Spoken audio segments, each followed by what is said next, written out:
Hello, baby. Hello, baby. How are you? Baby, what say? Ndakusuka, baby.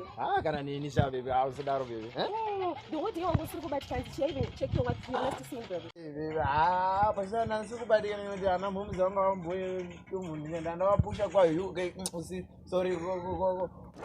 Ndapura nekwa okay, daiso ndinowasiyo kwa. Makaipa sha. I see but to be honest I miss you baby.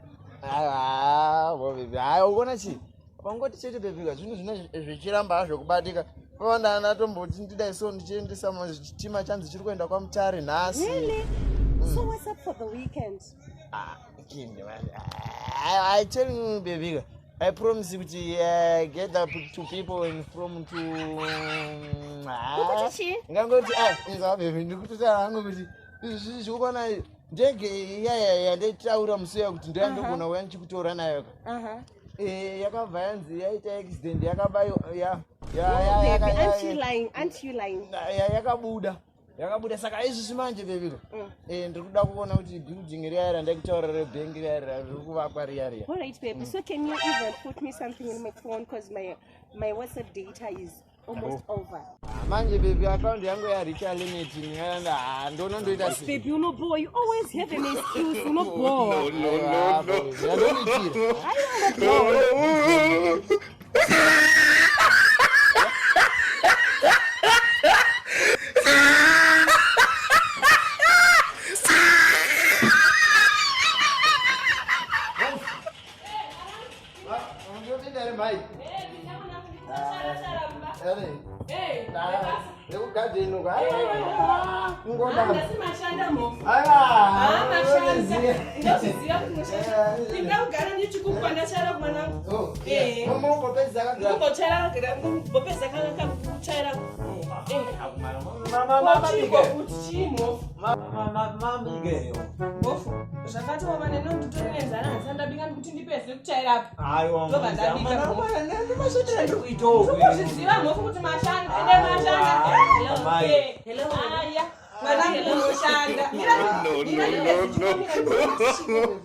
Hello, baby, what is it?